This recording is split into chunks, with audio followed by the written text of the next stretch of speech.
79% tal-investituri barranin f'Malta jemmnu li Malta hija attraenti għall-investiment dirett barrani. Dan irriżulta minn stħarriġ ta' Ernst & Young li ġie ppreżentat nhar l-Erbgħa. Irriżulta li l-istabilità ekonomika, finanzjarja u soċjali flimkien ma' sistema ta' tassazzjoni u inċentivi fiskali favorevoli kienu fost ir-raġunijiet ewlenin għal riżultat pożittiv miksub. 59% tal-investituri barranin li wieġbu għal dan l-istħarriġ qalu wkoll li jemmnu li 10 snin oħra il-kumpanija tagħhom tkun għadha qed topera f'pajjiżna. Fl-istess waqt 56% qalu li għandhom xi pjan għal espansjoni f'Malta għas snin li ġejjin. Is-settur bankarju u tal-assigurazzjoni kienu dawk l-iktar pożittivi, segwiti mis-settur tal-ICT, telecoms u l-iGaming. Min-naħa l-oħra l-iktar baxx kien is-settur tal-manifattura, fejn 19% ma jaħsbux li Malta hija attraenti għall-investiment barrani.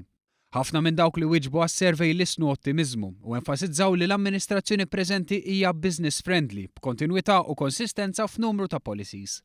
Fost l-affarijiet li jaħtieġu jkomplu jittejbu biex Malta tibqa' kompetittiva issemmew l-iżvilupp fl-edukazzjoni u l-ħiliet, għajnuna lill-intrapriżi żgħar u medji, għajnuna lill-industriji ta' teknoloġija għolja u l-innovazzjoni, iktar inċentivi għall-investituri u investiment fl-infrastruttura u proġetti urbani.